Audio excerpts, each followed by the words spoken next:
O nosso conteúdo de hoje é como iniciar a introdução, ou seja, como iniciar o texto de vocês, né?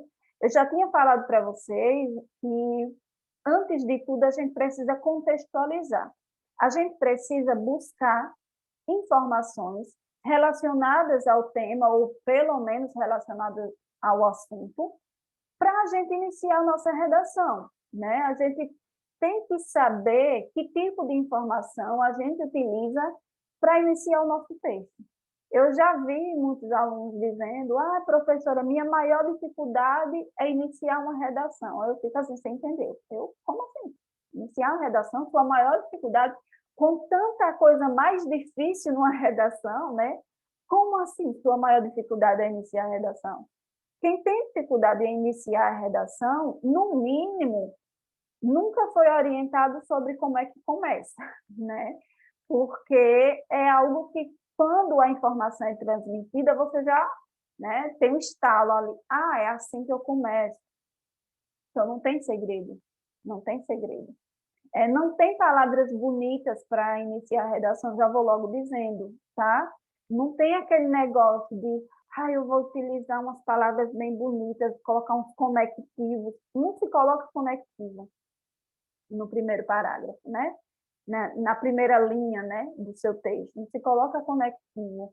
Não tem que ficar pensando em palavras bonitas, tá? É apenas colocar a informação correta. Então, a forma como você inicia é mais com relação a o que eu devo selecionar para iniciar a minha redação. E não ficar preocupado em colocar palavras bonitas, tá? Não é bem assim que funciona. Então, quem tem o hábito de utilizar atualmente no Brasil contemporâneo, já inicia o texto assim, pode parar, tá? Alguém aqui tem esse hábito? Sejam sinceros. Eu não tenho, não, mas eu penso assim, de botar palavras bonitas, né? Porque geralmente a gente liga o formal ao bonito, né? Quem fala formal é quem fala bonito. Uhum. Eu todinha. Às vezes eu coloco coisa que nem eu mesma sei. Menina do céu. Tenho que parar com isso. Bem eu. Então, não tem que estar com essa preocupação em colocar umas palavras bonitas, não. Até pode utilizar assim no Brasil, atualmente, no Brasil contemporâneo, mas não na primeira linha, mas não a primeira palavra, as primeiras palavras do texto. Não tem isso, tá? Eu vejo muita gente me perguntando: professora, qual palavra fica legal para iniciar o texto? Não existe. Não existe palavra linda para iniciar um texto. Não existe uma frase linda para iniciar o texto.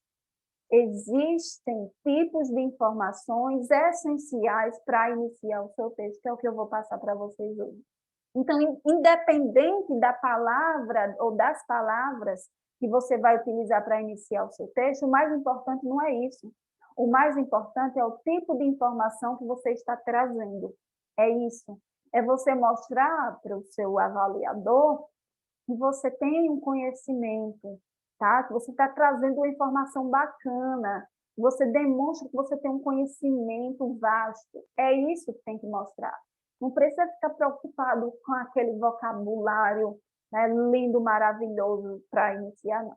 Então, vamos lá.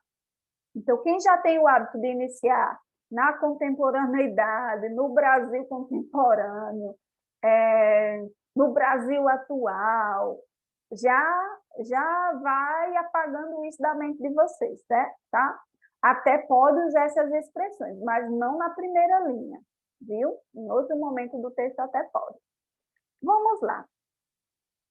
A primeira forma que você pode... Eu vou trazer aqui, gente, possibilidades, tá? Eu não vou chegar aqui e ditar uma regra, eu vou trazer possibilidades. A primeira forma de você iniciar a sua redação é apresentando fatos. O que são fatos? São coisas que aconteceram no decorrer da história. No decorrer da história do país, da história mundial. Quando eu falo fatos, não quer dizer contexto histórico, não. Tá? É porque, às vezes, para a gente falar algo que aconteceu, a gente realmente precisa recorrer a um momento histórico. Mas quando eu falo fatos, é sobre qualquer coisa que tenha acontecido no Brasil ou no mundo sobre aquele assunto que você vai discutir. Então, por exemplo, eu vou discutir sobre racismo. Aí eu lembrei que aconteceu um fato nos Estados Unidos envolvendo um racismo. Aí eu vou e coloco, eu cito esse fato. Então, quando eu falo em apresentar fatos, não precisa ser necessariamente dentro de um contexto histórico. É algo que aconteceu no nosso país ou no mundo que esteja relacionado àquele assunto que você vai discutir no seu texto. Deu para entender até aqui? Essa parte teórica? Sim, Sim. deu. Tá bom. Vou colocar aqui, mostrar para vocês um exemplo, né, que tem lá na apostila. Eu coloquei assim na apostila. Em 2019, a Segunda Guerra Mundial, conflito armado que deixou marcas... Gente, é uma falha de digitação, viu? Aqui é marcas, viu? Que deixou marcas na história da humanidade, completou 80 anos. Veja, essa parte aqui é um fato. A Segunda Guerra Mundial foi um fato que marcou a história mundial, tá? Foi um fato. Nesse caso aqui, eu vou trazer um fato e, a partir desse fato, eu vou mostrar que ele tem aí alguma semelhança com o problema que eu vou discutir. Aí, repare que depois que eu coloco esse fato, eu coloco um ponto, e aí eu vou fazer uma ligação. Quando eu coloco lá no texto de vocês, eu costumo colocar assim, ligue o repertório à discussão. O repertório está desconectado da discussão. Quem aqui já recebeu essa orientação, essa bronca? Eu já. Todas as Eu. redações. Já. Quem nunca, né? E eu coloco lá, relacione o repertório à discussão. Então, quando você cita a Segunda Guerra Mundial, você está utilizando um repertório, um fato, né? Só que só colocar ele e pronto, acabou, não serve para nada, tá? Você tem que colocar ali uma frase que faça uma ligação entre o fato que você apresentou e aquilo que você vai discutir no seu texto. Então, eu coloquei aqui, ó, mesmo passados todos esses anos, percebe-se, veja, eu disse aqui que completou 80 anos, você já passou muito tempo. Só que eu disse assim, ó, mesmo com tanto tempo que isso ocorreu, ainda se percebe tal problema. Aí eu vou e complemento, percebe-se, e vou colocar qual é o problema, né?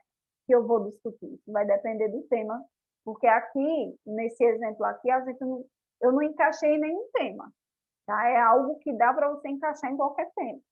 Então, é muito importante essa frase que vem depois, certo? Porque quando você coloca essa frase depois, né, da sua contextualização, lembrem, gente, o que é isso, né?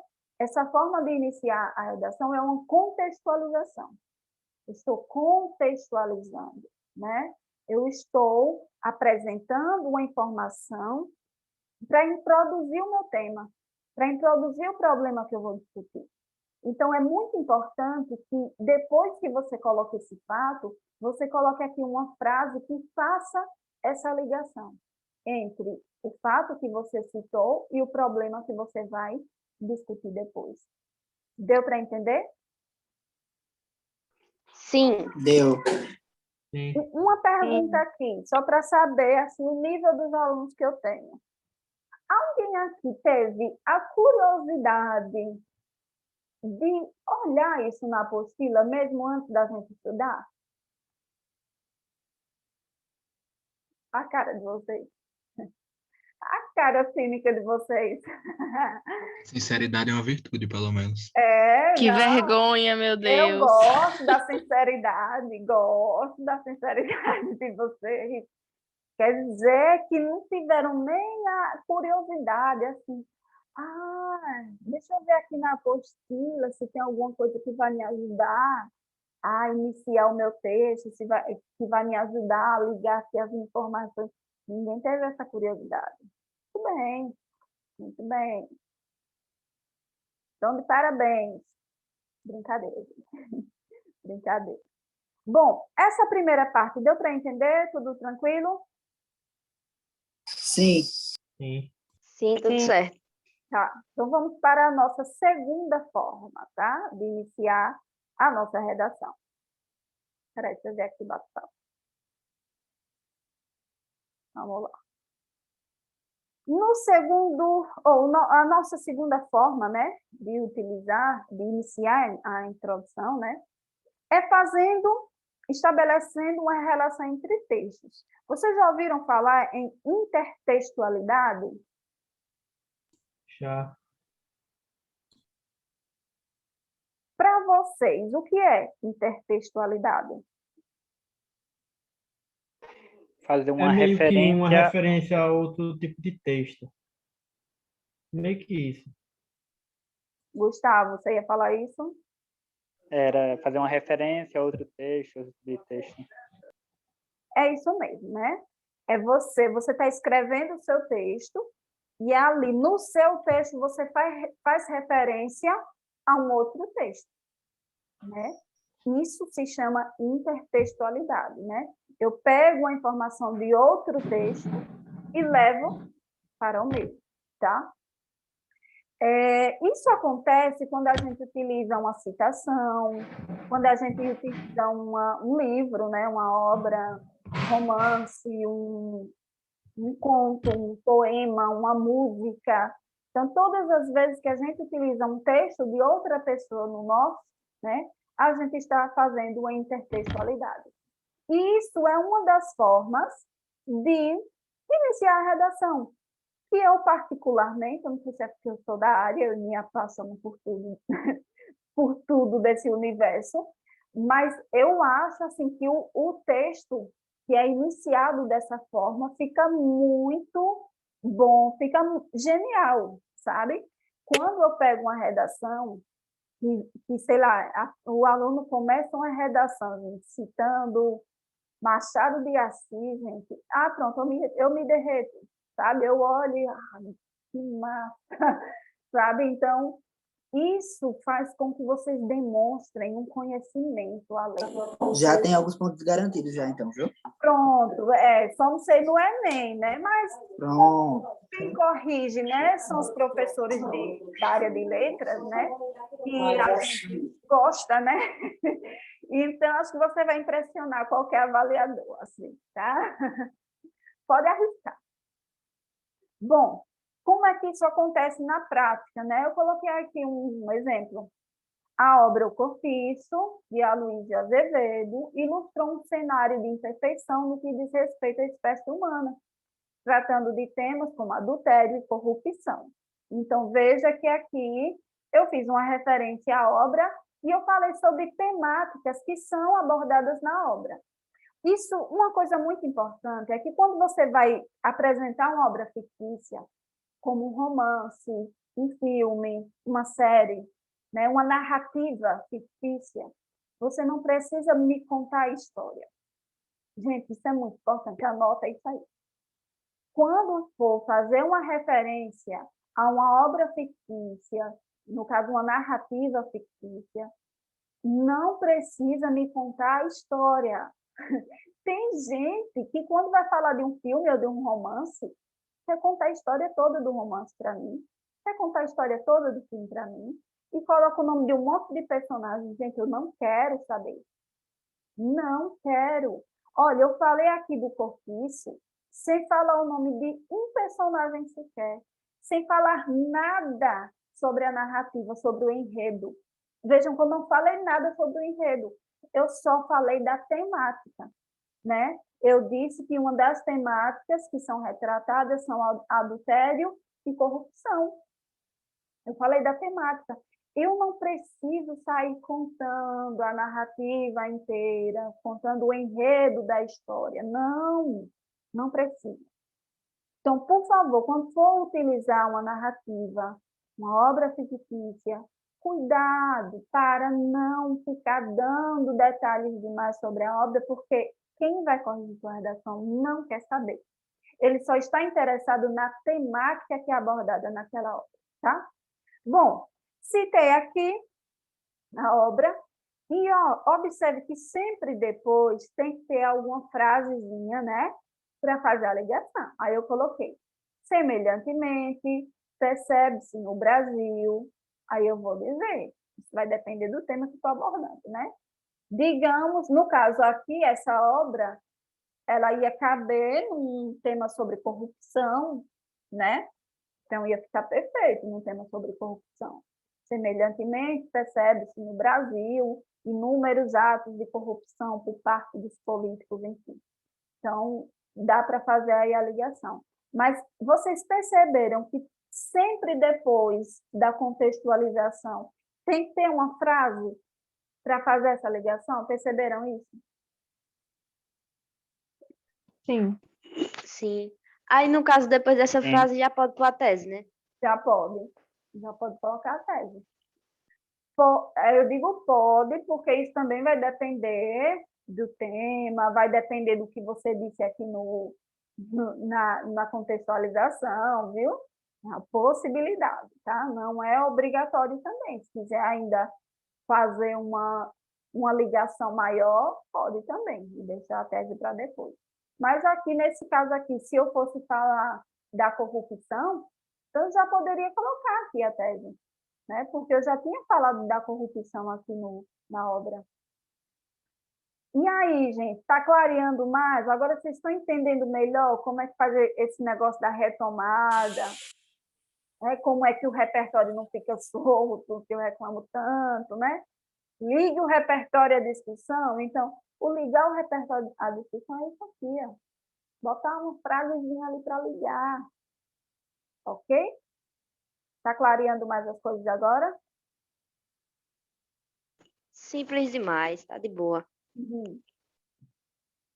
Aí vocês ficam dizendo, agora na aula está tudo simples. Eu quero ver quando eu for fazer o texto. Eu já ia falar. Que bom que você Isso. adiantou. Ave Maria. Eu tô entendendo tudo. É quando chega na redação, me atrapalha todinha. Misericórdia. Eu sei que vocês pensam isso, por isso que eu já falo. Bom, terceira forma, né, de iniciar a redação. Deixa eu ver aqui meu tempo. Está contando ainda não. A terceira forma de iniciar uma redação é estabelecendo uma comparação. Eu vou ler para vocês aqui a definição, para ficar mais claro para vocês. Olha o que é o comparar, que eu coloco aqui, tá? Estabelecer semelhanças e diferenças que podem ser feitas entre cidades, culturas, países, momentos históricos, etc. Nesse caso aqui era para ser ou, tá? Ou semelhanças ou diferenças, ou um ou outro. Aí como é que eu vou fazer, né, essa comparação? Por exemplo, eu estou trabalhando, sei lá, a legalização da maconha. E eu sei que em alguns países a maconha é legalizada. Então, eu posso fazer uma comparação entre a nossa realidade e a realidade desse outro país. Eu estou comparando, né, realidades de dois países com relação ao problema que eu estou discutindo. Eu posso também fazer uma comparação entre culturas. Sei lá, eu posso falar que na cultura árabe, as pessoas têm o hábito de fazer não sei o quê, né? Já no Brasil, o hábito é de fazer não sei o quê. Então, eu posso fazer também uma comparação entre culturas. Posso comparar momentos históricos, por exemplo. Eu posso dizer assim, na década de 20, a mulher era colocada na mídia como como submissa, né, ao homem, ao lar, né? E dizer que hoje, né, na contemporaneidade, essa realidade mudou, né? A mulher agora tem ocupado papéis diferentes dentro da sociedade. Então, quando eu faço isso, eu estou fazendo uma comparação de momentos históricos diferentes, tá? Então, essa comparação, ela pode ser feita em cada um desses aspectos aqui. Então, posso comparar cidades, países, culturas, momentos históricos, etc. Eu posso comparar realidades diferentes, tá? Lugares diferentes, culturas diferentes, momentos históricos diferentes, tá? Para que eu faço essa comparação? Porque quando eu comparo, né, em outro lugar ou em outro momento histórico, em algum momento eu vou ter que trazer esse problema para cá, para o Brasil, para a atualidade brasileira, né? E fazer essa ponte é uma forma de contextualizar, de dizer, olha, eu estou trabalhando esse tema, é isso que eu vou discutir no meu texto. Deu para entender, gente? Sim. A aplicação é mais puxadinha, né, professora? É mais complexazinha. Também achei. Deixa eu mostrar o exemplo, para ver se clareia mais para vocês. Ó, na cultura chinesa, veja, eu estou falando da cultura chinesa. O professor é visto como figura de respeito entre a população. Falando da cultura chinesa. Realidade que se difere do cenário brasileiro. Então, aqui eu estou falando da China, aqui eu estou falando do Brasil. Eu estou fazendo uma comparação entre a cultura da China e a cultura brasileira, na questão de como o professor é visto. Então, quando eu digo que se difere, eu estou fazendo aqui a comparação, né? Estou dizendo que há uma diferença, né? Na cultura chinesa e na cultura brasileira. Ficou mais claro com o exemplo agora? Ficou. Eu acho que é fácil. Eu acho fácil fazer isso. Aí vocês vão dizer, mas a professora acha, né? Tudo fácil. Vamos lá, próximo. Apresentando uma definição. Então, é você definir uma palavra, uma expressão, um termo técnico. Por exemplo, você vai falar sobre xenofobia. Então, você pode iniciar o seu texto fazendo uma definição do que é xenofobia. No seu texto, você vai falar, sei lá, sobre o conceito de família.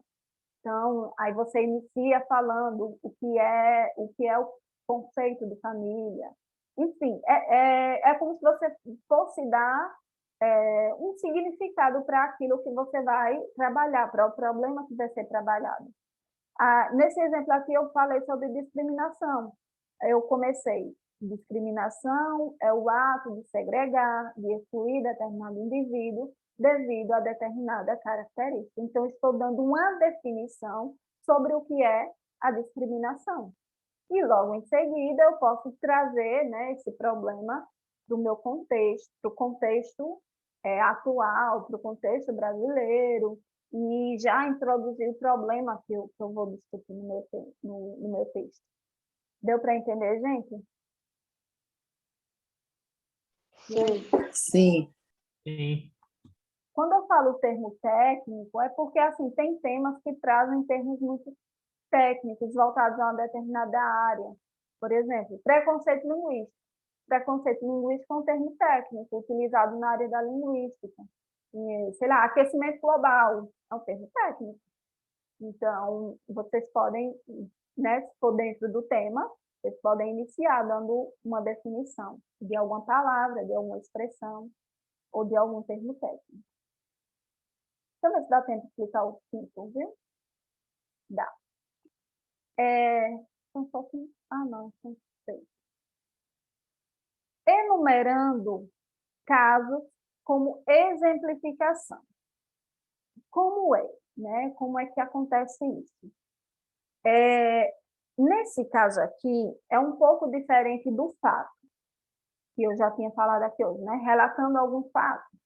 É um pouquinho diferente, porque aqui eu vou enumerar vários fatos, vários casos que aconteceram sobre aquele problema que eu estou discutindo.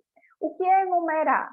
Eu ir citando vários casos que aconteceram relacionados àquele problema.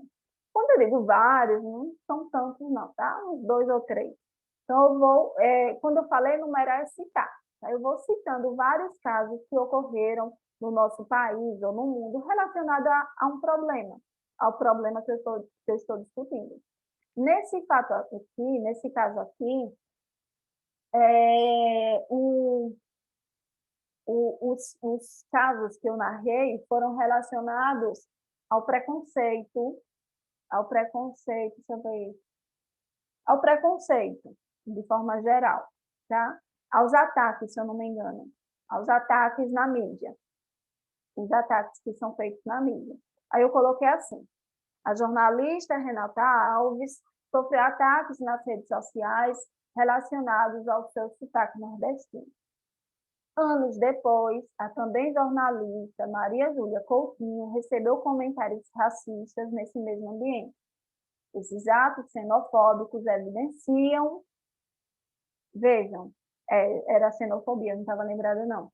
Então, vejam que eu enumerei 2 casos que aconteceram, né, relacionados à xenofobia, né, que é o preconceito com relação à origem da pessoa, à cultura da pessoa, certo?